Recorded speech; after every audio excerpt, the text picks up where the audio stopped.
कि जब सड़कें खामोश हो जाएं तो संसद आवारा हो जाती है। वो भारत के संविधान और मंडल कमीशन का विचार है।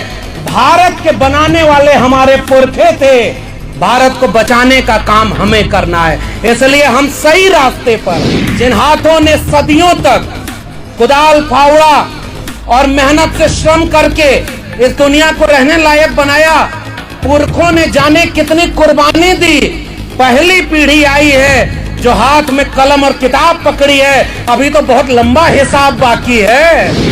घंटी के पीछे भागोगे तो कुछ नहीं मिलेगा, अंत में वही मिलेगा, हमारी शिक्षा, हमारा रोजगार, हमारा सम्मान, उस सब की कोई चोरी कर रहा है। हम आपको बस सजग करने आए। घंटी के पीछे भागोगे तो कुछ नहीं मिलेगा, अंत में वही मिलेगा, हमारी शिक्षा, हमारा रोजगार, हमारा सम्मान, उस सब की कोई चोरी कर रहा है। हम आपको बस सजग करने आए। और आपके वोटों की कीमत आपके जाति के नेताओं को आगे खड़ा करके कर दिया जा रहा है। इसलिए और दूसरी तरफ आपको सांप्रदायिकता में झोंका जा रहा है कि रोज मंदिर मस्जिद की लड़ाई तुम लड़ते रहो, रोज जो है ये कथा भागवत करते रहो। अगर इस मुल्क के 90% लोग तय कर दें कि ये हिंदू मुस्लिम और मंदिर मस्जिद की लड़ाई में हम नहीं जाएंगे, वादा है आपसे कि इस भारत में सांप्रदायिकता खत्म हो जाएगी। आप अपने घर में चाकू मत तेज करो, मैं आपको कहने आया हूं। हर बच्चे बच्ची के हाथ में एक तेज कलम पकड़ा दो, वो अपना मुस्तकबिल की लड़ाई लड़ लेगी। हमारी लड़ाई कलम और किताब की लड़ाई, ये वैचारिक लड़ाई सदियों पहले से चली आ रही है।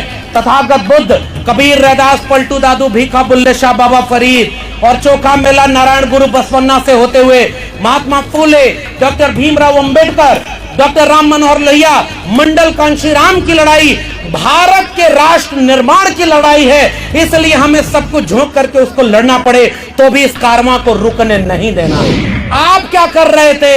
मैं कम से कम आने वाले लोगों को कहूंगा कि मैं भारत के संविधान को बचाने के लिए, मोहब्बत, भाईचारा और बहनचारा बनाने के लिए, शिक्षा और रोजगार के लिए, मानव मानव में प्रेम के लिए, सबको हक और बराबरी के लिए एक दिन बाराबंकी में अंबेडकरवादी संसद और मंडलवादी संसद आयोजित हुई थी। आने वाली पीढ़ियों को आंख मिलाकर मैं कहूंगा कि मैं अपने हिस्से की लड़ाई लड़ रहा था ताकि आने वाली पीढ़ियां हम पर नाज करें।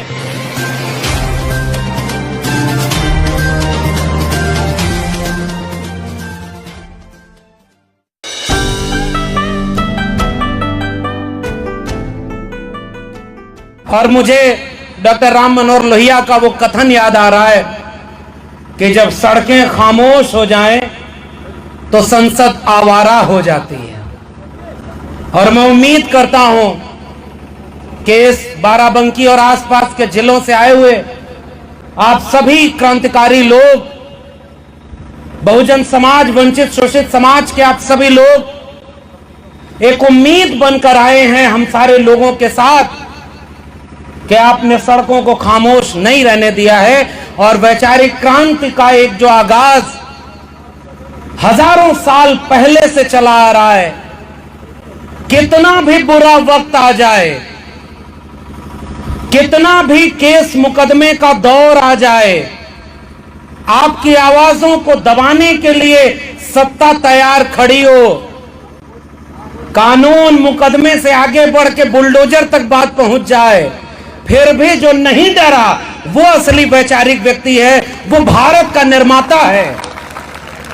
तो मैं इस पूरे विचार को किसी एससी एसटी ओबीसी का विचार नहीं कहता, मैं कहता हूं कि भारत का विचार वही है जो डॉक्टर अंबेडकर, डॉक्टर राम मनोहर लोहिया, जगदेव बाबू, रामस्वरूप वर्मा, ललई का विचार है।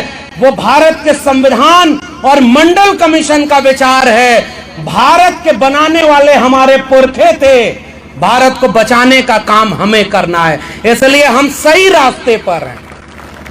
लोग आकर के हमारे ऊपर यह आरोप लगाएंगे कि भाई भीम आर्मी के लोग कौन है, चंद्रशेखर आजाद कौन है? तो चंद्रशेखर आजाद जाति की बात करते हैं, जातिवादी हैं। नीरज पटेल कौन है, आरएस पटेल कौन है? तो कहेंगे कि वो पटेलों की बात करते होंगे, ओबीसी की बात करते होंगे। लक्ष्मण यादव कौन है? तो कहेंगे कि ये अपनी जाति बिरादरी की बात करते होंगे, ये लोग बड़े जातिवादी लोग हैं। तो मैं ये पूछना चाहता हूं बाराबंकी के लोगों, आपको हनुमान जी की जाति कब पता चली थी? चंद्रशेखर भाई ने तो एक इंटरव्यू में पत्रकार से ये पूछा, मुझे बड़ा पसंद आया। भाई हनुमान जी तो भगवान थे ना, हैं उनके हिसाब से, उनकी जाति तो हमें नहीं पता थी। हनुमान जी की जाति बताने वाला कौन? इस देश में कभी भी राष्ट्रपति या प्रधानमंत्री बनने के बाद कोई अपनी जाति बताता था या कोई पूछता था क्या? इस देश में 2013 में कब पता चला कि एक व्यक्ति जो गुजरात के मुख्यमंत्री रहते हुए किस जाति के थे? नहीं पता था। जब उन्हें प्रधानमंत्री बनना हुआ तो बिना पूछे देश को बताते रहे कि मैं ओबीसी मां का बेटा हूं, मुझे प्रधानमंत्री बना दीजिए। उनसे किसने उनकी जाति पूछी थी? जब राष्ट्रपति आपने बनाया तो राष्ट्रपति तो किसी जाति का नहीं होता ना भाई, वो तो सबका होता है।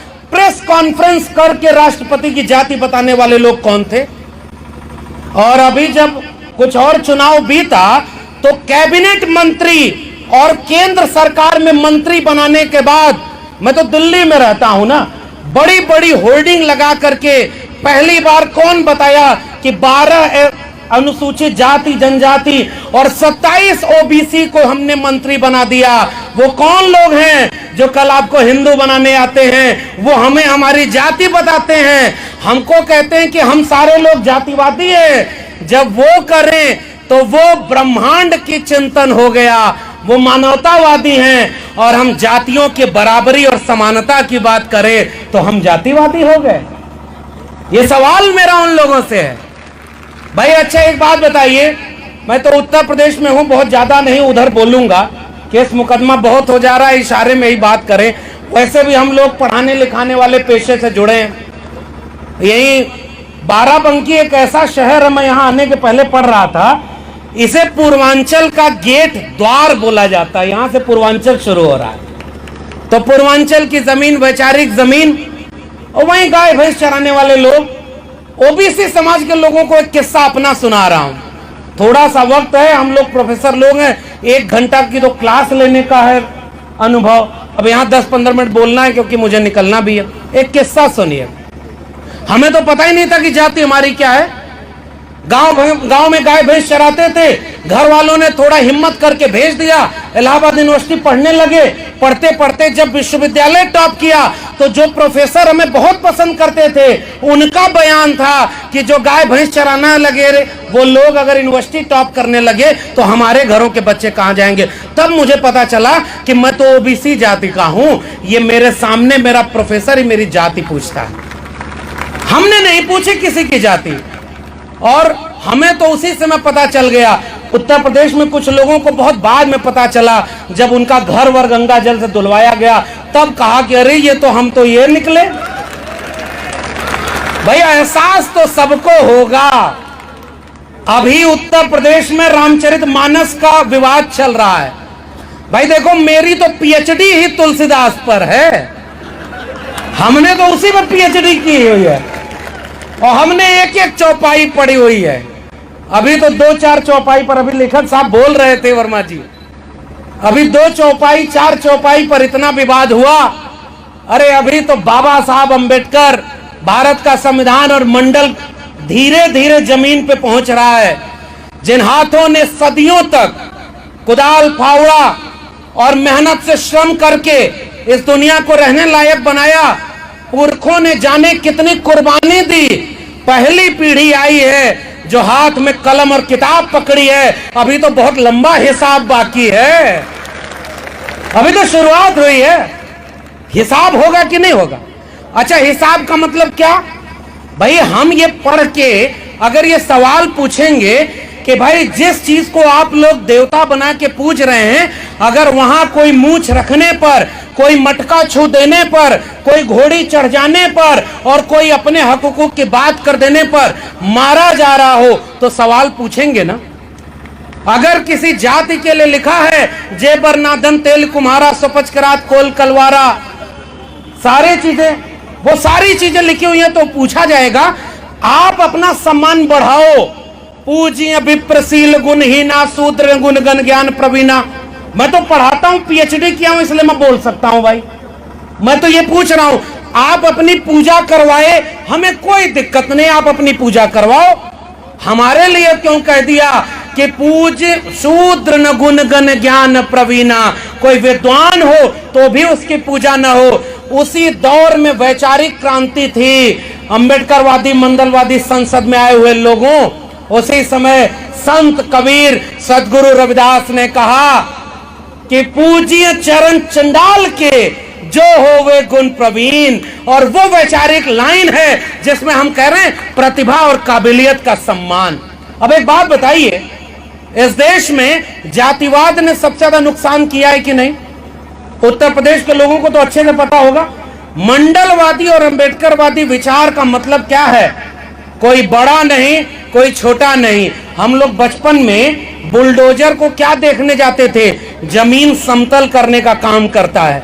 आजकल बुलडोजर लोगों का घर गिरा दे रहा है और उसमें लोग मर जा रहे हैं। मैं इससे ज्यादा नहीं कहूंगा। इसी प्रदेश में हेलीकॉप्टर से फूलों की बारिश किसके ऊपर हुई? आपको पता है? हेलीकॉप्टर से फूलों की बारिश किसके ऊपर की गई? जो विश्वविद्यालय में पढ़ने जा रहे थे उनके ऊपर क्या? जो अपना रोजगार मांग रहे थे उनके ऊपर हुई क्या?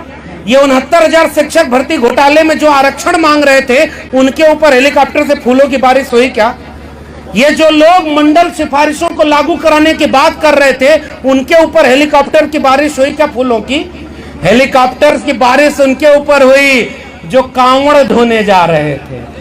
भाई हमें दिक्कत नहीं, तुम हेलीकॉप्टर की बारिश करो, जो मन करे वो बरसाओ, लेकिन एक बात बताओ, उस कांवड़ ढोने वालों में मैं अपने गांव की एक बात बताता हूं। आज से 15 साल पहले तकरीबन 15 लोग सरकारी नौकरी में थे, कांवड़ ढोने कोई नहीं जाता था। आज मैं अपने गांव को देखता हूं, 15-20 लोग कांवड़ ढोने जाते हैं और कोई सरकारी नौकरी वाला नहीं बच गया। एक किस्सा सुनिए, गांव में हम लोग गाय भैंस चराते थे तो एक किस्सा पुराने लोग जानते होंगे कि भैंस चुराने वाले रात के अंधेरे में भैंस की चोरी करने आते थे। ध्यान से समझिएगा, समझदार को इशारा काफी। बाकी नीरज पटेल जी हैं और चंद्रशेखर भाई हैं ही, वो अपनी बात कहेंगे तो फिर कोई कसर बाकी रह नहीं जाएगी। तो मैं तो 2-4 इशारा करके जा रहा हूं। अंधेरे में जब भैंस चुराने आते थे तो उसके गले में जो घंटी होती थी उसको लेकर एक चोर पूरब भागता था तो भैंस लेके बाकी चोर पश्चिम दिशा में भागते थे। अब अगर घर वालों की नींद खुलेगी तो किधर भागेंगे? जिधर से घंटी की आवाज आ रही उधर जाएंगे ना। और पूरा गांव उधर भाग रहा है जिधर से घंटी की आवाज आ रही है। और चोर आखिरी में घंटी एक खेत में फेंक कर भाग गए और वहां गांव वाले पहुंचे तो वहां क्या मिला उनको? घंटी। और रात के अंधेरे में चोर भैंस चुरा करके लेके। उत्तर प्रदेश के लोगों, कुछ लोग आए हैं, मैं और कुछ नहीं कह रहा, घंटी के पीछे भागोगे तो कुछ नहीं मिलेगा, अंत में वही मिलेगा, हमारी शिक्षा, हमारा रोजगार, हमारा सम्मान, उस सब की कोई चोरी कर रहा है। हम आपको बस सजग करने आए, आपको अपना हक मांगना है भाई। और आखिरी और एकमात्र बात कहने आया हूं, हमारे मंडलवादी संसद और अंबेडकरवादी संसद का अगर कोई सबसे महत्वपूर्ण लड़ाई का हथियार है, इस देश में मुकदमा उनके ऊपर नहीं होगा जो कहेंगे चाकू तेज करके घर में रखना होगा क्योंकि हमारा धर्म खतरे में है। पता है कि नहीं आप लोगों को? चाकू तेज करने की बात कोई करता है कि नहीं? और तो और इस प्रदेश में कुछ लोग फकीर बन गए तो कोई जुबान काटने पर इतना रुपया और जो है गर्दन काटने पर इतना रुपया। और हमने पढ़ा था, संत न छोड़े संतई कोटिक मिले असंत और मलय भुजंग इन्हें पे दिया शीतलता न सजंत। ऐसे संत लोग जो काम क्रोध लोभ मोह अहंकार से ऊपर हो जाते हैं, जब ऐसे संतों को देखा आजकल के तो याद आ गए हमारे संत कबीर फकीर। और उन्होंने कहा, मन ना रंगाए रंगाए जोगी कपड़ा। अचानक मेरी आंख खुल गई, ये मामला घपला का है भाई। माला तो कर में फिरे, जीभ फिरे मुख माए और मनवा तो 34 फिरे, यह तो सुमिरन नाय। और इसलिए उन्होंने कहा कि मुंह को कहां ढूंढे रे बंदे, मैं तो तेरे पास में। कुछ लोग आएंगे आपसे कहेंगे कि अरे तुम कहां ये बैठे हो, हालांकि यहां तो वैचारिक लोग हैं, वैचारिक लोग अपने गांव में जाकर देखिए, वो लोग कहते हैं आओ धर्म खतरे में है, आओ जो है मंदिर बनवाना। आप तो बाराबंकी में बोल रहे हैं बगल में मंदिर बन रहा है, बहुत अच्छी बात है, बनाइए, आपको जो मन करे वो बनाइए। लेकिन हम आपसे केवल ये पूछेंगे, बाबा साहब और वैचारिक क्रांति की लड़ाई ये है कि जिस दिन मंदिर जाने वाली भीड़ स्कूल कॉलेज और विश्वविद्यालय जाने लगेगी, उस दिन इस भारत को विश्व गुरु बनने से कोई रोक नहीं पाएगा। हम तो आपका विरोध भी नहीं कर रहे भाई, हम तो आपसे कह रहे उत्तर प्रदेश में आप बता दो सबसे बड़ा विश्वविद्यालय आपने कोई बनाया क्या? कोई हॉस्पिटल बनाया क्या? कोई स्कूल कॉलेज बनाया क्या? और केवल एक इशारा करके जा रहा हूं मेरे गांव के लोगों, आपको पता नहीं आपका क्या क्या लुट चुका है। नई शिक्षा नीति 2020 इस देश में लागू हो चुकी है और नई शिक्षा नीति कह रही है कि पहले होता था कि 2-3 किलोमीटर पर स्कूल खोले जाएंगे, सर्व शिक्षा अभियान चलाया गया, घर घर के बच्चे स्कूल जाएं, पढ़ें, अपना मुस्तकबिल बनाएं। नई शिक्षा नीति कह रही है जिस स्कूल में 3000 से कम विद्यार्थी होंगे उस स्कूल को दूसरे स्कूल से मर्ज कर देंगे और दोनों मिलाकर भी विद्यार्थी पूरे नहीं हुए तो इन स्कूलों को बंद कर देंगे। डिग्री कॉलेजों में 5000 से कम विद्यार्थी होंगे तो बंद कर देंगे और अगले 15 से 20 साल में 45,000 सरकारी डिग्री कॉलेज इस देश में हैं, उनको कम करके क्लोजर और मर्जर की पॉलिसी से 15,000 डिग्री कॉलेज बता देंगे। बताओ इस देश के लोगों, आपको स्कूल कॉलेज विश्वविद्यालय नहीं चाहिए क्या? आपको चाहिए कि नहीं? स्कूल कॉलेज विश्वविद्यालय चाहिए कि नहीं? और आपने जिनको वोट दिया वो कह रहे हैं विश्वविद्यालय और स्कूल कॉलेज अब बंद होंगे, हर जगह ठेके पर प्रोफेसर। मैं खुद एक ठेके पर प्रोफेसर हूं, ठेके पर। कुछ लोग अमर होने के लिए पैदा होंगे कि सब इतिहास मिटा दो, दुनिया याद करे, तो एक ही प्रधानमंत्री हुआ, फकीर आदमी है जी, हमारा क्या है, हम तो झोला लेके चल जाएंगे। हमारे और आपके बच्चों का क्या होगा भाई? हमारे आपके झोला लेके जाने की नौबत है क्या? और लोगों ने आपके बीच में सांप्रदायिकता की आग भर दी है। केवल लड़ते रहो मंदिर मस्जिद के नाम पर, केवल लड़ते रहो हिंदू मुसलमान के नाम पर, और आपकी शिक्षा बर्बाद कर दी गई है। और वही उस प्रधानमंत्री का दोस्त जिसे दुनिया का दूसरा सबसे अमीर आदमी बना दिया ना फकीर ने, अब शेयर बाजार गिर रही है, पता चला अगला हवाई जहाज पकड़ करके वही झोला लेके चल न दे। वो झोला बहुत बड़ा हो चुका है, उसमें हमारे आपके बच्चों की शिक्षा बिक गई है, रोजगार खत्म हो गया है और सम्मान स्वाभिमान खत्म हो गया है। मैं केवल आगे के वक्त अपनी बात रखेंगे तो मैं बस केवल ये गुजारिश हूं कि विश्वविद्यालय में पढ़ने पढ़ाने वाले हम लोग हैं, हम आपसे केवल गुजारिश करने आए। हम लोग या चंद्रशेखर भाई बैठे हुए, नीरज पटेल बैठे हुए, आर एस पटेल और हमारे लेखक साहब हैं, अगर शिक्षा न मिले होती, डॉक्टर भीमराव अंबेडकर लोग कहते हैं कि एहसान कर दिया कि उनको संविधान सभा में प्रारूप समिति का अध्यक्ष बनाया। अरे भाई 18 डिग्रियां 4 पीएचडी वाला उस समय भारत में कोई दूसरा आदमी था ही नहीं जिसको संविधान सभा में प्रारूप समिति का अध्यक्ष बनाते। ये कोई एहसान नहीं, अपनी काबिलियत और हुनर से पाया गया मुकाम है। और वो मुकाम पाकर बाबा साहब ने एक ऐसा संविधान बनाया जिसमें कोई बड़ा नहीं, कोई छोटा नहीं। संत रविदास ने कहा कि ऐसा चाहूं राज में जहां मिले सबन को अन्न, छोट बड़ो सब संबस है, रविदास रहे प्रसन्न। कभी डरिएगा मत कि हमको कोई जातिवादी कहे तो हम डर जाएं। अरे सबसे बड़े जातिवादी वो लोग हैं जो 1% लोग विश्वविद्यालय में 99% प्रोफेसर बने बैठे हैं, वो एक ही जाति के लोग हैं। आपको वो जातिवाद क्यों नहीं नजर आया? मैं दिल्ली विश्वविद्यालय में पढ़ाता हूं और 92 डिग्री कॉलेज मेरे दिल्ली विश्वविद्यालय के हैं और एक भी SC ST OBC उन विश्वविद्यालय और डिग्री कॉलेजों में वाइस चांसलर और प्रिंसिपल नहीं बना है। कौन जातिवादी है भाई?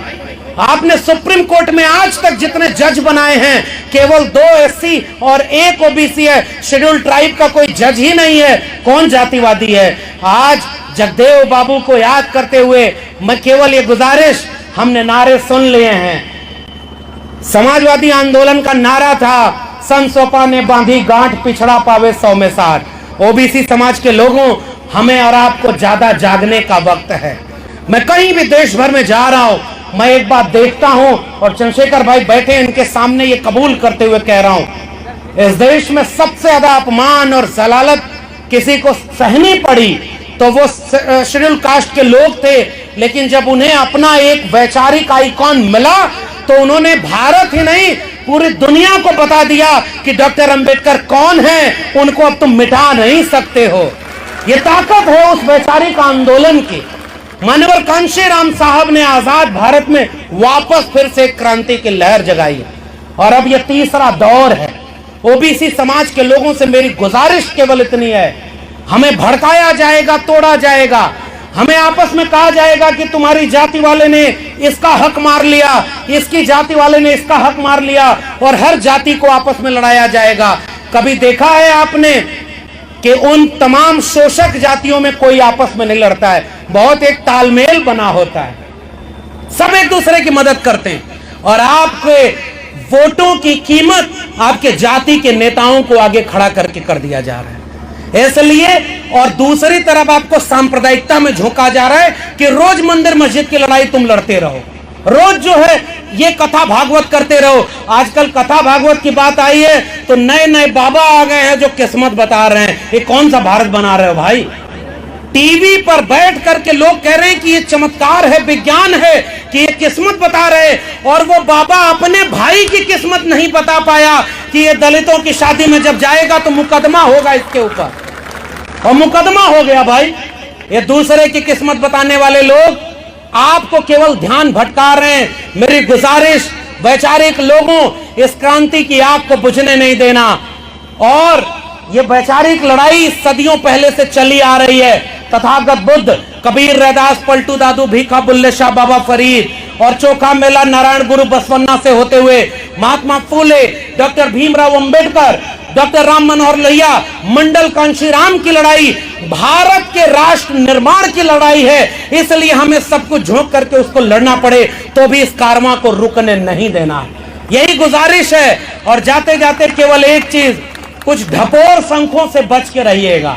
ढपोर संख का किस्सा सुना है आपने? एक आदमी गया और कहा, एक मार्केट में बाबाओं की बात हुई है, तब मैं बता रहा हूं जो चमत्कार और भविष्य बता रहे हैं, भविष्य बता रहे हैं भाई। और भारत के संविधान में अनुच्छेद 51A में कहा गया है कि आप वैज्ञानिक चेतना का विस्तार करेंगे। किताब में पढ़ा रहे हो कि सूरज का आकार इतना, उसका तापमान इतना, और हमारे यहाँ कथा में बता रहे हो कोई कोई सूरज को निगल गया। मैं चुनना चाहता हूं कि इस दोनों में से सही बात कौन सी है। और मंगल ग्रह को तो पता ही नहीं कि उसके नाम पर कितनी शादियां धरती पर टूट जा रही हैं। विज्ञान और तकनीक आई है तो हम बराबरी की जगह पर खड़े हैं। हमें एक ऐसा भारत बनाना है, हमें किसी से बदला, किसी के खिलाफ नहीं जाना है, हमें अपनी बराबरी का हक लेना है। वो हक किसका होगा? शिक्षा का होगा। आप अपने घर में चाकू मत तेज करो, मैं आपको कहने आया हूं। हर बच्चे बच्ची के हाथ में एक तेज कलम पकड़ा दो, वो अपना मुस्तकबिल की लड़ाई लड़ लेगी। हमारी लड़ाई कलम और किताब की लड़ाई है। पढ़ेगा इंडिया तभी तो बढ़ेगा इंडिया, और उधर कहा पढ़ेगा इंडिया, बढ़ेगा इंडिया, और इधर इंडिया के एजुकेशन सिस्टम को अंबानी अडानी के हाथों बेच दिया। नारों पर मत जाना। ढपोर संघ का किस्सा सुनाकर अपनी बात खत्म करूंगा। एक आदमी जंगल वहां बाजार में चला गया तो कहा कि ये क्या है भाई? तो कहा कि ये बहुत कीमती चीज है। तो कहा क्या है? तो कहा ढपोर संख है। तो कहा ये क्या काम करती है? तो कहा आप जितना मांगोगे उसका दुगना देती है। तो वो आदमी गया और कहा कि ढपोर संख 1 रुपया दे। तो ढपोर संख की आवाज आई कि 1 रुपया क्या 2 रुपया ले? वो आदमी खुश हो गया, कहा 2 रुपया दे। तो कहा 2 रुपया क्या 4 रुपया ले? वो आदमी कहा कि अरे इस ढपोर संघ को हमें दे दो। उसने अपनी पूरे जीवन की पूंजी लगाकर ढपोर संघ खरीद लिया, घर में ले आया, सबको बुलाकर घर में आया और मोहल्ले को बुलाया कि देखो मैं कितनी नायाब चीज लेके आया हूं, जो मांगूंगा उसका दुगुना मिलेगा। सबको बुला के बिठा के और कहा कि ढपोर संघ चलो अब 1 रुपया दो। तो उधर से आवाज आई 1 रुपया क्या 2 रुपया लो। तो उधर से फिर कहा अच्छा चलो 2 रुपया दो। तो उधर से आवाज आई 2 रुपया क्या 4 रुपया लो। तो उसने कहा अच्छा चलो 4 रुपया दो। तो ढपोर संघ से आवाज आई 4 रुपया क्या 8 रुपया लो। करते करते जब गया तो कहा कि अरे तुम 1000 रुपया दो। तो वो कही 1000 क्या 2000 दो। तो ढपोर संघ बोली, उधर से आवाज आई कि 2000 लो। तो वो आदमी बोला अरे कुछ तो दे। तो कहे देने का मेरा कोई काम नहीं है, जो दे सकती हूं वही तो दे रही हूं। धोखा हो गया, आपके बच्चों की शिक्षा बिक गई, आपके बच्चों का रोजगार खत्म हो गया, आपका स्कूल कॉलेज हॉस्पिटल बर्बाद हो गया। और जिस दौर में बड़े बड़े स्कूल कॉलेज बनवाने थे, उस समय आपको मंदिर मस्जिद, हिंदू मुस्लिम और दो रोज लड़ाया जाएगा। 90% कमेरा लोगों, ओबीसी समाज के लोगों, आइए थोड़ा एकजुटता बनाएं और जिन जातियों की संख्या ज्यादा है उन्हें अपनी नाक छोटी करनी होगी और दिल बड़ा करना होगा।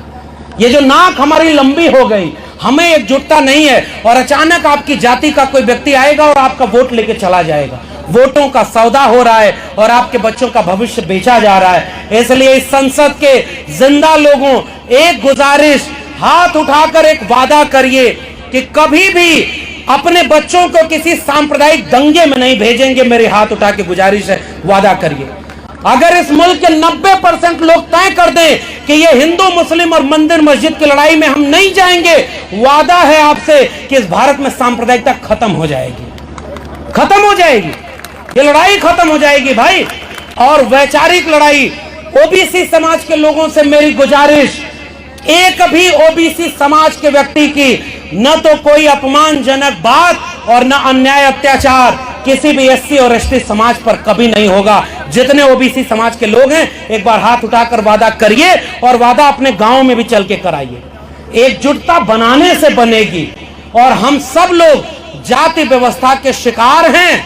आओ मिल करके एक वैचारिक ईमानदारी से एक बड़ी एका बनाकर, और तमाम हमारे नए लोग, मैं तो बहुत उम्मीद से देखता हूं वैचारिक क्रांति का कारवां जो चला था एक समय, और हम सारे लोग बाबा साहब से लेकर ये विरासत न